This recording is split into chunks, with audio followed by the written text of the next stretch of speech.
Oke, pertanyaannya. Pertanyaan saya sederhana. Kira-kira yang Islami yang mana? Kira-kira yang Islami yang mana? Yang sebelumnya. Sebelumnya. Kenapa kok dikatakan Islami? Nah, dulu saya pernah punya sebuah persepsi kalau ya memang saya berlatar belakang seorang Muslim.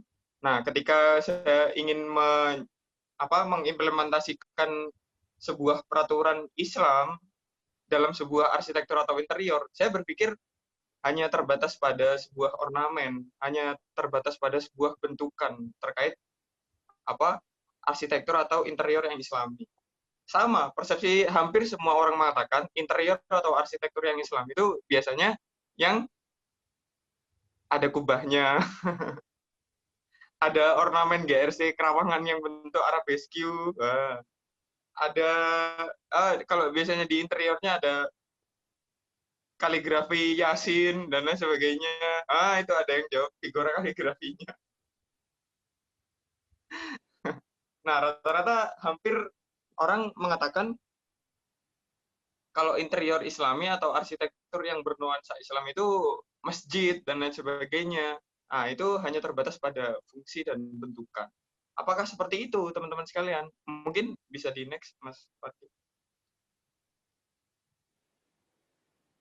Nah, interior Islami itu seperti apa sebenarnya, teman-teman sekalian? Apakah interior yang tidak najis? Wah. Apakah interior yang materialnya ada sertifikat halal dari MUI? Apakah seperti itu interior yang Islami? Nah, kita akan bahas lebih lanjut, teman-teman sekalian. Sebelum kita membahas tentang interior Islami, kita harus mendefinisikan dulu secara sederhana saja apa itu interior. Next. Nah, ini. Bener nggak kira-kira? Salah nggak kalau bilang interior Islami itu ada konsep kubahnya dan sebagainya? Salah nggak kira-kira? Menurut Mas Fatki gimana? Hmm, enggak sih. Menurut saya Nggak. enggak. Tuh. Enggak sih. Uh-uh. Jadi nggak terlalu salah juga kalau bentukan dikatakan itu sebagai bentukan interior Islami. Kemarin itu ada pertanyaan yang menarik, apa nanya ke saya waktu forum, gimana memasukkan konsep interior Islami pada bangunan atau konsep interior yang luxury. Wah, crazy rich lah istilahnya. Kalau kata anak-anak zaman sekarang itu. Gimana Mas kalau masukkan konsep interior Islami ke bangunan yang luxury, tropikal dan lain sebagainya? Pertama perlu diperhatikan teman-teman sekalian, ternyata interior Islami atau arsitektur Islami itu tidak terbatas hanya pada bentukan, ornamen dan itu saja. Hanya sebatas gubahan saja. Faktanya apa? Ternyata dalam sejarah dari awal Rasulullah membentuk Masjid Nabawi dan sebagainya, bahkan rumahnya Rasulullah itu nggak ada ornamennya. Rumahnya Rasulullah itu nggak ada kubahnya. Bahkan Masjid Nabawi itu nggak ada kubahnya. Loh, terus Mas asal mula kubah itu dari mana? Justru bangunan awal-awal yang dibuat kubah itu ada di Roma di tahun 100 Masehi. Di tahun 100 Masehi yang itu pertama kali di Pantheon yang ada di Roma. Nah, gaya arsitektur atau gaya kubah ini dimunculkan dari arsitek-arsitek dari Bizantium. Arsitek-arsitek Bizantium Romawi dulu kan Roma itu penyembah dewa matahari. Jadi dulu kubah-kubah itu dibuat agar menciptakan sebuah ruang dan itu difungsikan sebagai tempat peribadatan orang-orang yang menyembah dewa tadi. Jadi dijadikan sebagai kuil-kuil. Kemudian ketika tahun sekitar setelah 100 Masehi 100 Masehi itu Romawi kemudian berkompromi dengan Kristen Ortodoks, akhirnya kubah-kubah itu dijadikan sebuah gereja. Makanya Hagia Sophia itu asal mulanya yang dikatakan Mas Fatki itu bukan masjid. Hagia Sophia itu dulunya gereja. Gaya arsitekturnya gimana? Banyak kubah-kubahnya kan, yaitu asal mulanya dari gaya Bizantium Romawi. Kemudian diadopsi oleh apa ketika Hagia Sophia ditaklukkan oleh Muhammad Al-Fatih maka diadopsi jadi sebuah masjid-masjid. Nah, asal mulanya itu gereja, kuil itu. Jadi seperti itu. Jadi seperti itu, Mas. Nah, maka dari itu ya nggak terlalu salah juga kalau misalnya kubah itu dinisbatkan menjadi sebuah komponen yang atau arsitektur Islami dan apa interior Islami misal. Nah, kira-kira seperti itu. Next, Mas Fatki. Nah, kira-kira apa selanjutnya? Biasanya ada bentukan-bentukan dasar yang itu dianggap sebagai uh, simbol atau sebagai simbol dasar yang menjadi karakter atau madaniyah khas dari sebuah arsitektur atau interior. Misal, GRC Kerawangannya bentuk geometris, heksagonal, dan lain sebagainya. Itu salah satu logo bendera Istanbul Ottoman waktu itu.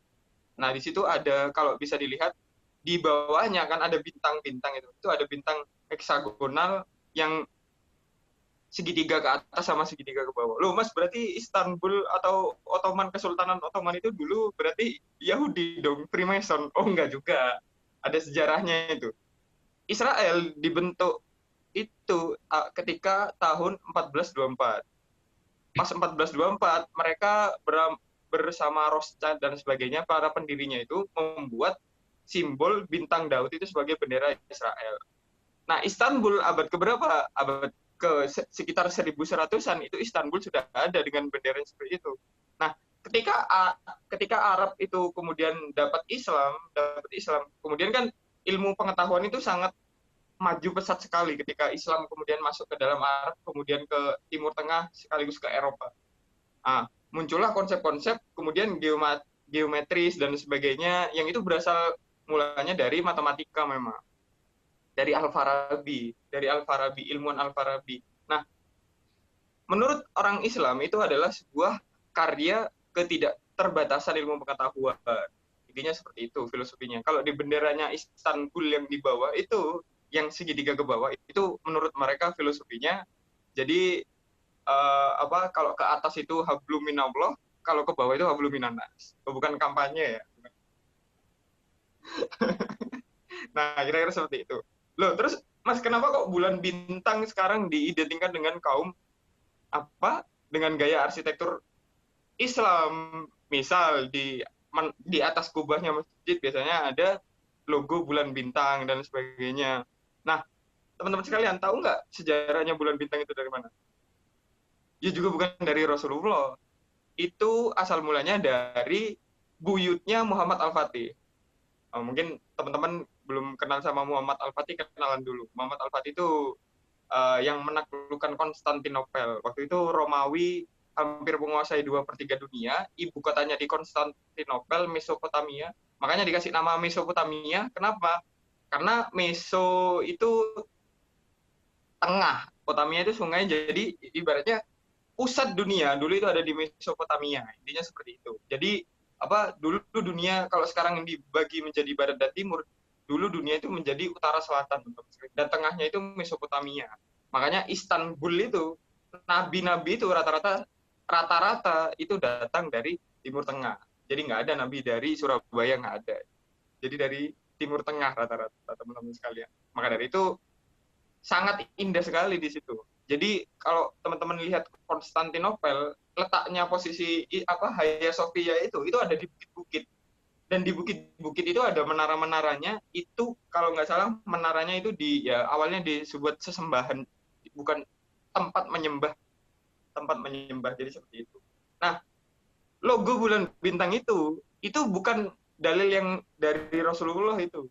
Bukan dari Islam kemudian memunculkan sebuah logo ada dalilnya kalau arsitektur Islam itu logonya bulan bintang, enggak. Jadi dulu itu ada namanya buyutnya Muhammad Al-Fatih namanya Osman. Yang sering nonton drama Turki mungkin tahu nama-nama Osman, Orhan, Beyazid, Mehmet dan sebagainya. Nah, itu teman-teman sekalian. Nah, Osman itu kakeknya Muhammad Al-Fatih waktu itu mimpi ketika pas kajian itu mimpi ketiduran, mimpi dadanya terbelah, kemudian muncul pohon-pohon cenar kalau nggak salah, pohon cenar, dan itu menguasai 2/3 dunia. Bentuknya seperti bulan. Dan pusat pemerintahan waktu itu ada di Konstantinopel yang bentuk denah sitemap-nya itu seperti bintang. Makanya dikasih logo bulan bintang. Nah, sekarang jadi identikal bagi kaum muslimin. Nah, apakah salah menggunakan ornamen-ornamen seperti itu? Nggak salah juga. Apakah salah Mas nanti ada apa kayak mengandung Freemason dan lain sebagainya? Nah itu perlu diklarifikasi lagi. Asal mulanya seperti apa orang pakai logo-logo ornamen seperti itu. Nah kira-kira seperti itu. Next Mas Fatki. Nah ini masih intermezzo teman-teman sekalian. Nah sekarang kita bahas tentang interior dan manusianya terlebih dahulu. Apa yang akan kita kaitkan dengan Islam? Pertama harus kita definisikan secara sederhana saja, biar teman-teman mudah dipahami. Jadi desain interior adalah proses penyusunan dan penciptaan elemen-elemen interior agar menjadi suatu kesatuan yang saling berkaitan untuk mencapai tujuan tertentu pada aspek estetika, fungsi, dan konstruksi. Jadi yang perlu diperhatikan tiga kata itu, estetika, fungsi, dan konstruksi. Objeknya apa? Pelakunya siapa? Manusia. Loh Mas, kalau misalnya kita mendesainkan kebun binatang, interiornya kandang gajah, gimana Mas? Apakah ada aspek, ya tetap yang menikmati di situ adalah manusia, meskipun harus didesain secara fungsional bagaimana habitat bagi apa hewannya. Tapi yang tetap, karena memang yang dikaruniai sama pencipta itu apresiasi terkait desain, itu manusia teman-teman sekalian. Jadi seperti ini, misal manusia itu dikasih kemampuan potensi untuk membedakan estetika. Jadi Mas Fatki pasti jadi begini. Kira-kira kalau lihat anak kucing lucu apa enggak lucu?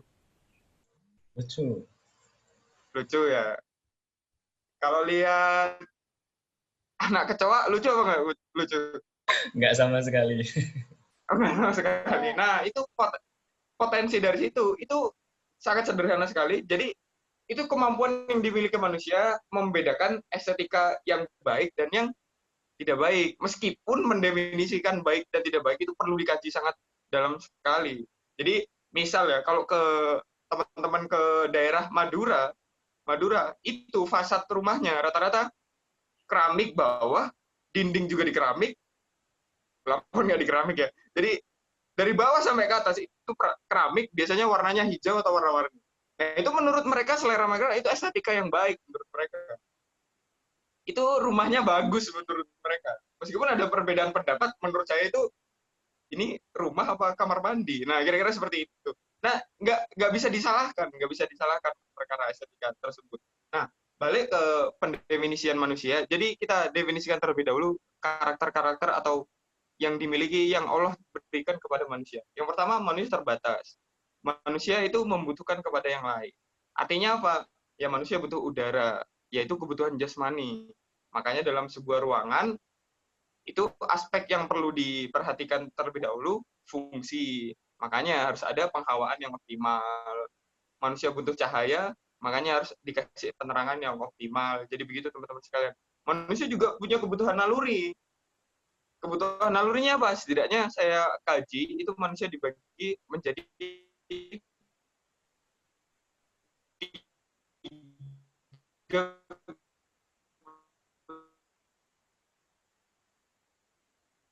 kebutuhan naluri.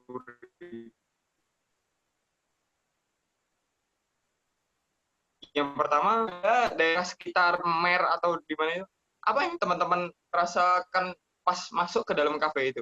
Rata-rata kafenya gimana? Rata-rata konsep bukaan kafenya gimana? Bukaannya kecil apa besar kira-kira? Sar. Besar. Rata-rata rata-rata bukaan kafe atau tempat-tempat nongkrong dan lain sebagainya yang sifatnya ya dalam tanda kutip Instagramable dan sebagainya itu besar. Kenapa kok besar-besar? Kenapa kok bukaannya lebar-lebar? Itu salah satu merespon kebutuhan naluri manusia, naluri ingin eksistensi dirinya dikenali. Jadi begitu teman-teman sekalian. Kalau yang saya indra seperti itu. No, kenapa?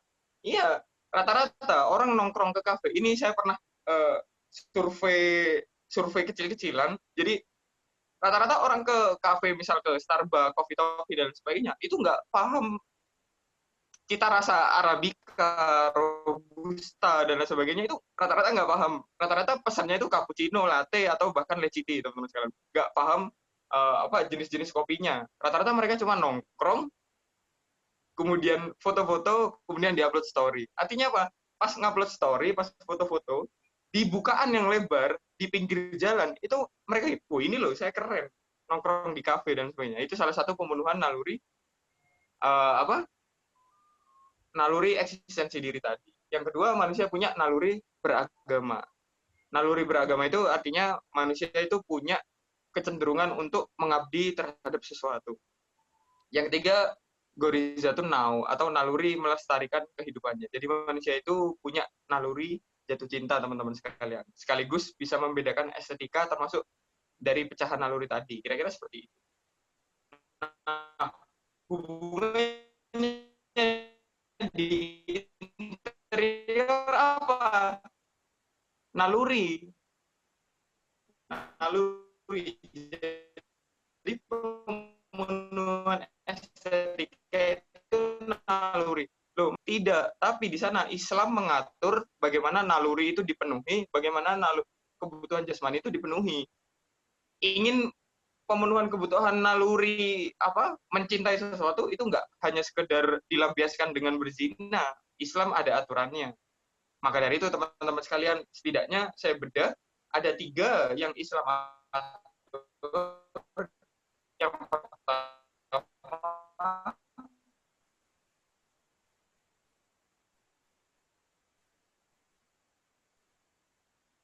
Islam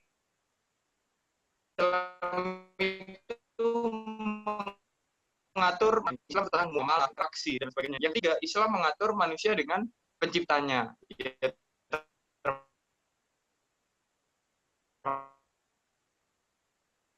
Masuk ibadah puasa